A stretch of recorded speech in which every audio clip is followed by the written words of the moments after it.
안녕하십니까. 야훼 샬롬. 오늘은 야훼의 이름에 대해서 야훼 아버지가 알려주신 것 안에서 설명을 해보겠습니다.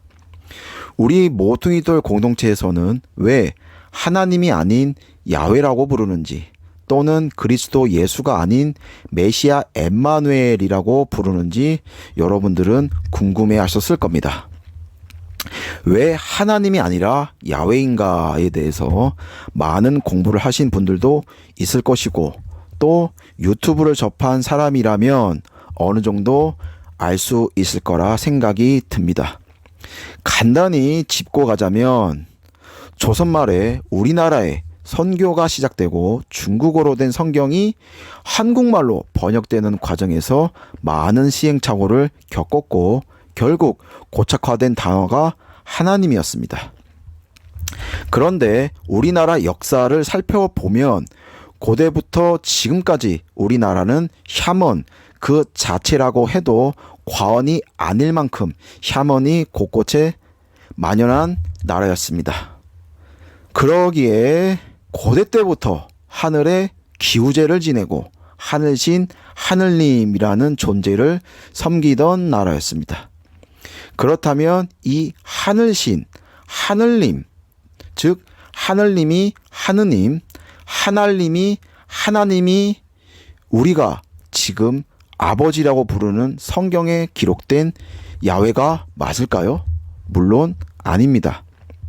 고대 삼국시대부터 천지 만물에 신이 깃들여져 있다는 도교 사상이 들어와 하늘, 땅, 물을 숭배하며 신으로 섬겼습니다. 조선 말기에는 유교, 불교, 도교의 사상이 뒤섞여 우리 전통과 문화에 깃들여져 있었고, 그때 최고의 신으로 여긴 하늘신을 섬깁니다. 즉, 현재 신이라고 하면 신이라는 단어에는 많은 뜻이 있을 수 있는데, 그 중에서 자연만물, 동식물, 죽은 자를 신격화하여 신으로 믿고 섬기는 내용이 포함됩니다.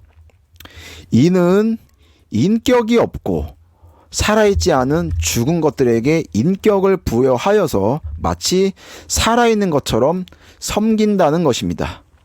원시 원본역에는 죽은 혼이나 짐승, 죽은 것에 인격을 부여하면 죽어있는 능력이 생긴다라는 구절 또한 있습니다.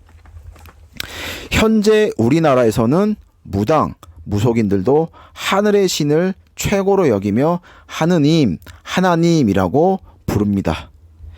우리에게는 야훼라는 명확한 성경에서 말하는 아버지의 이름이 있는데, 굳이 왜 그들과 같은 단어를 사용하면서 또는 부르면서 야훼 아버지의 영광을 가려야 하는 것입니까? 야훼 아버지가 우리 공동체를 통해 곧 번역본이 나올 최초 원시 원본을 보면, 야훼 아버지는 이스라엘 백성들이 자신을 신이라고 여기고 부르는 것을 굉장히 싫어하였으며 아버지라고 강조하고 있습니다. 성경에서는 자연 만물을 숭배하는 것을 우상 숭배라고 말하고 있기 때문에 우리나라 고대 때부터 조선시대 복음이 들어와 선교가 시작된 데까지 하늘신이라고 부르는 것이 야훼 아버지 입장에서는 우상 숭배의 산물인 것입니다. 이런 하늘신을 하늘님, 하나님이라고 불렀고, 이게 지금의 하나님, 하느님이 된 것입니다. 개신교에서는 하나님은 유일한 하나의 신이란 뜻이라고 하지만, 사실 이것은 나중에 의미를 붙여 만들어진 상징적인 뜻일 뿐이지 본래의 뜻은 하늘에 있는 신을 의미하는 것입니다. 지역적 사투리에 따라 하늘님, 하날님이라고 부르던 하늘의 신이 리을이 음가가 탈락하면서 하느님, 하나님 이렇게 된 것입니다.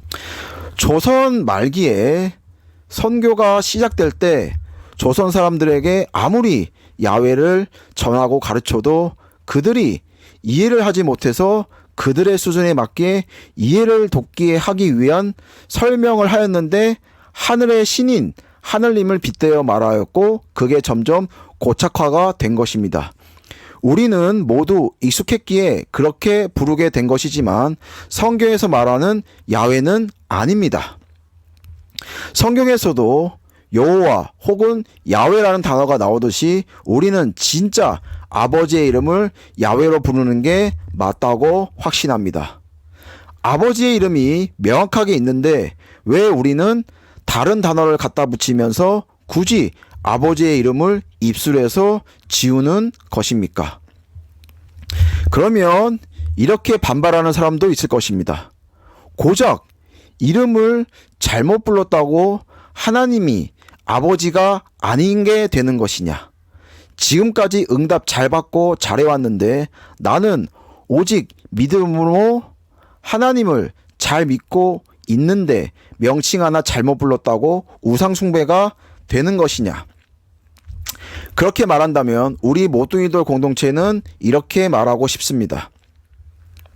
야훼는 우리의 아버지이며 우리는 아버지의 자녀인 관계인데 아버지를 아버지의 이름으로 부르지 않고 다른 신의 이름을 붙여 부른다면 고대 이스라엘인들이 야훼를 엘이라고 부르며 아버지 마음을 아프게 한 게 잘했다는 게 됩니다. 이게 맞다고 보십니까? 또 오직 믿음으로 살아가니 좋은 열매가 안 나타나도 아버지께 기쁨이 되는 것입니까? 좋은 열매 없이 사는 삶이 과연 야훼 아버지가 기뻐하고 영광을 받는 삶인 것이 되는 겁니까? 마음으로는 야훼를 믿고 있으니 입으로는 야훼를 이방신의 이름으로 불러도 된다는 것입니까? 만일 우리가 아버지의 이름을 몰랐다면 아버지도 이해를 하실 거라 봅니다. 성경에도 이미 야훼라는 이름이 정확하게 나와 있습니다. 성경대로 살자고 강대상에서 외치는 복음을 전하는 모든 자들부터 왜 성경대로 하지 않을까요? 이 영상을 보는 모든 사람들이 제대로 알고 사람이 만든 것을 전통으로 바꾸어서 지키던 야훼 아버지가 기뻐하지 않는 것들을 작은 것부터 바꿔나가야 하는 것이 좋다고 생각이 듭니다. 메시아 엠마누엘을 받아들이고 사랑하는 자는 야훼 아버지의 자녀로서 아버지의 이름부터 제대로 불러야 하지 않겠습니까? 그리고 원시 원본역에 야훼 아버지가 이스라엘인들에게 말한 내용, 즉 나 야훼에게 다른 이름을 갖다 붙이지 마라. 이는 다른 신을 섬기는 것과 같은 것이다 라는 내용도 나옵니다. 혹여 시청하는 분들 중에 야훼, 여호와 등이 있는데 꼭 야훼라고 불러야 하나라는 질문을 하기 원하는 분들을 위해 나중에 이어서 그 이유와 근거를 남겨놓겠습니다. 오늘은 여기까지 하겠습니다. 우리가 야훼 이름을 더 자주 언급해야 하는 이유에 대해서 말씀드렸습니다. 항상 야훼 아버지와 메시아 엠마누엘의 사랑으로 안식과 평강과 기쁨을 누리는 여러분들이 되기를 소망합니다. 감사합니다.